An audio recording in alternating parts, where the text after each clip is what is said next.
Israel और Gaza के बीच युद्ध लगातार तेज़ी से बढ़ता जा रहा है। इजरायली फ़ौज अब गाज़ा के अंदर, उनका कहना है कि उन्होंने गाज़ा सिटी में उत्तरी गाज़ा और दक्षिणी गाज़ा को अलग कर दिया।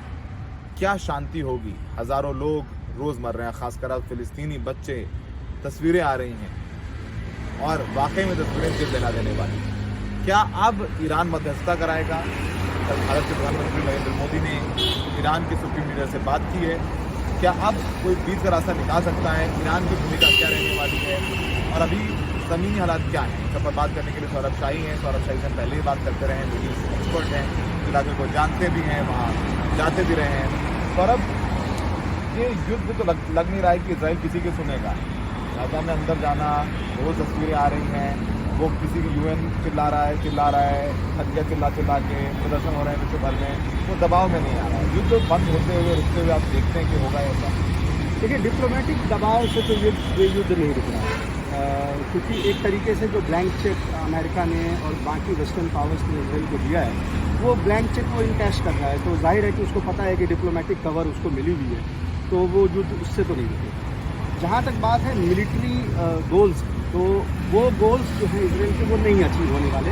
क्योंकि अगर आप अभी वहाँ पे मिलिट्री एस्पेक्ट को देखें, गाज़ा के अंदर वो 3 तरफ से उन्होंने घुसने की कोशिश की है। एक साहिल की तरफ से यानी समंदर की तरफ से वो घुसे हैं, यानी जिसे नॉर्थ वेस्ट गाज़ा है, और नॉर्थ ईस्ट गाज़ा के जो कुछ इलाके उधर से उन्होंने एंटर किया, और नॉर्थ और साउथ गाज़ा के बीच जो खेत हैं, जो खाली ज़मीन है, उस तरफ से जो एक रोड जाती है, वहाँ से वो पुश करने की कोशिश कर रहे हैं। लेकिन अगर आप मिलिटरीली देखें तो except for north west Gaza, जहाँ पे कि कोई बिल्डिंग्स नहीं है, जहाँ पर कि सिर्फ बीचेज़ हैं, वहाँ पे वो 2-2.5 किलोमीटर तक एंटर कर पाए हैं। पर बाकी जो 2 इलाके हैं, वहाँ पे वो किलोमीटर से ज़्यादा, 1.25 किलोमीटर से ज़्यादा वो घुस नहीं पाए हैं, क्योंकि ये वो इलाके हैं जहाँ पे उनके लिए हमास ने पहले से तैयारी कर रखी है कि उनको किस तरह से रोका जाए मिलिटरी। आप बता रहे थे इन्फेंट्री नहीं है, पैदल जो टुकड़ी होती है, पैदल सैनिक है, वो उनका काफिला है जो सेना अंदर घुसी, उसमें वो नहीं है। देखें, ये एक इनका आप ये कह लें कि इनको ये डर है कि अगर हम इन्फेंट्री को भेजेंगे तो ऐसा ना हो कि जो हमारा पब्लिक इमेज है कि हम अपने कैद सैनिकों को छुड़ाने के लिए इन्फेंट्री को भेज रहे हैं और उसमें से कोई कैद हो जाए, तो वो पब्लिक इमेज और इनका टैटर हो जाएगा, जो एक मिलिट्री माइट का इनका इमेज है। तो बेसिकली हो क्या रहा है कि ये आर्मर्ड पुश है, जिसमें इन्फेंट्री सपोर्ट नहीं है। नॉर्मली आर्मर्ड पुश के साथ आपको इन्फेंट्री सपोर्ट देनी होती है, वरना क्या होता है कि आप सिटिंग डक हो जाते हैं, और वो चीज़ें देखने को मिल रही है। इजराइल ने अपना जो आंकड़ा दिया है उसके मुताबिक उनके करीब 37 से 40 सैनिक मारे गए हैं, लेकिन जो बाकी सोर्सेज हैं वो ये कह रहे हैं कि इससे डबल। इनफैक्ट उन्होंने आज एक इजरायली जर्नलिस्ट को गिरफ्तार भी किया इजराइल ने, जिसने ये खुलासा किया कि उन्होंने जितना भी नंबर दिया है अपने सैनिक के मरने के, उससे ज़्यादा सैनिक मारे गए। तो ये एक बाइंड है, यानी आप क्या करेंगे, अगर आप इन्फेंट्री भेजते हैं तो वो गिरफ्तार हो सकते हैं, लेकिन नहीं भेजेंगे तो ये वॉर जो है वो ड्रैग होता रहेगा, क्योंकि आर्मर्ड पुश से आप कोई वॉर नहीं जीत सकते। तो जब तक ये चीज़ वो क्लियर नहीं कर पाएंगे, तब तक बेसिकली एक स्टेलमेट टाइप की स्थिति वहाँ बनी रहेगी और सिविलियंस मारे जाते रहेंगे जो इजरायली हमले में मारे जाते हैं। ईरान की भूमिका क्या देखते हैं? क्योंकि यूएस जिम्मेदार मानता है ईरान को, इजराइल भी जिम्मेदार मानता है ईरान को। उनका कहना है कि हमास को जो अस्त्र शस्त्र बारूद टेक्नोलॉजी सप्लाई करी, वो ईरान ने सप्लाई करी। आजकल भारत के प्रधानमंत्री ने ईरान के सुप्रीम लीडर से बात की। आपको लगता है कि ईरान मध्यस्थता करेगा? क्या ईरान की बात अमेरिका मानेगा? ईरान का कितना बड़ा रोल देखते हैं इसको रुकवाने में? देखिए, इसमें सबसे इम्पॉर्टेंट चीज़ ये है कि आप अपने अराउंड अमेरिकन डेटरेंस का कोलैप्स देख रहे हैं। शायद ये इतना वाज़ेह नहीं हो पा रहा है, इतना क्लियर नहीं हो पा रहा है, लेकिन अमेरिकन डेटरेंस कोलैप्स हो चुका है। अमेरिका ने जिसको भी धमकी दी, उसने सीरियन रेसिस्टेंस को धमकी दी, धमकी को ना मानते हुए उसने उसके बेस पे अटैक किया। उसने इराकी रेसिस्टेंस को धमकी दी, इराकी रेसिस्टेंस उनके बेसिस पे अटैक कर रहा है। उसने हिजबुल्ला को धमकी दी, हिजबुल्ला जो है वो अटैक कर रहा है। उसने यमन को धमकी दी, यानी कोई भी पार्टी जो है वो उसके डेटरेंस को, यानी अमेरिका आज से 20 साल पहले आप ये सोच नहीं सकते थे कि अमेरिका कोई अगर वार्निंग देगा तो उसके खिलाफ कोई कदम उठा सकता है, लेकिन ये डेटरेंस कंप्लीटली कोलैप्स हो चुका है। तो अमेरिका चाह रहा है किसी सूरत में इस डेटरेंस को रीबिल्ड करने का, और उसमें उसको ईरान को वो धमकियाँ दे रहा है। इनफैक्ट कल भी उसने धमकी भेजी है कि अगर आप पार्टिसिपेट करते हैं डायरेक्टली इस वॉर में, तो मुझे भी डायरेक्टली इसमें पार्टिसिपेट करना पड़ेगा। ये बैक चैनल से उन्होंने धमकी भेजी है, लेकिन चूंकि वो डेटरेंस अमेरिका का कोलैप्स हो रहा है, इसीलिए कोई इस बात को मान नहीं रहा। तो जहाँ तक मिलिट्री एस्पेक्ट है, मैं बार बार कहता हूँ, मिलिट्री एस्पेक्ट डिसाइड करेगा कि ये कैंपेन कितना दिन चलेगा। डिप्लोमेटिक एस्पेक्ट का इसमें कोई रोल नहीं, चाहे ईरान हो चाहे अमेरिका। शुक्रवार को लग रहा था कि हिजबुल्लाह के जो प्रमुख हैं उनका भाषण था और लग रहा था कि उस दिन हिजबुल्लाह ये निर्णय ले लेगा कि वो वॉर में आने वाला है, पर ऐसे हुआ नहीं। उन्होंने कहा कि भाई युद्ध रुकना चाहिए।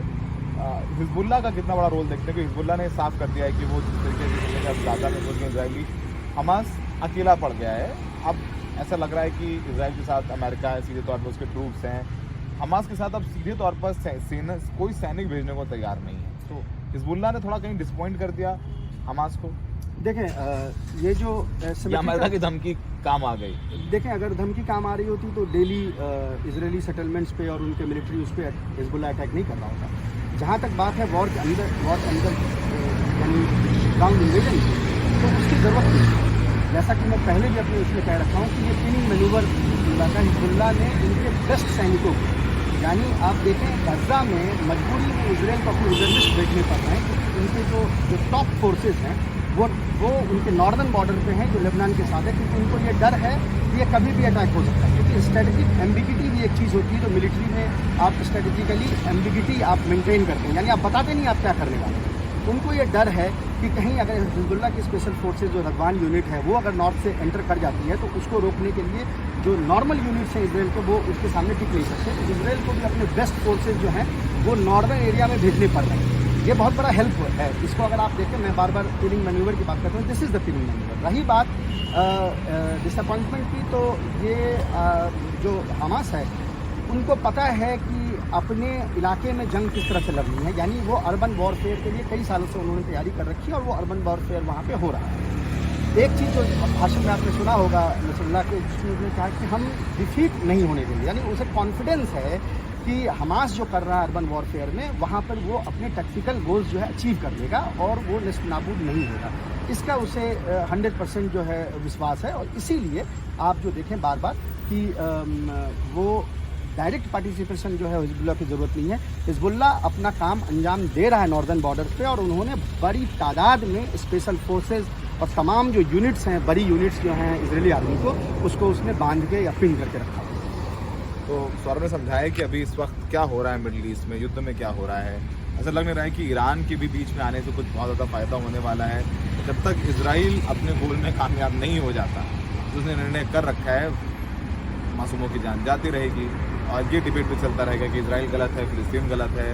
अगर आप बोलें कि फिलिस्तीन में बच्चे मर रहे हैं, तो लोग भारत में अब ये कहते हैं कि इजराइल पहले हमास ने अटैक किया, इजरायली बच्चे भी तो मरे। तो बच्चे किसी के भी मरे हों, बच्चे तो बच्चे हैं, मासूम तो मासूम हैं, आम लोग तो आम लोग हैं। तो फिलहाल किसी की ज़िंदगी और किसी की मौत पर पक्षपात करना बिल्कुल उचित नहीं। बच्चे किसी की भी मरे, मासूम बच्चे मरते हैं तो वाकई में गलत। दिल्ली में सौरभ शुक्ला, NDTV।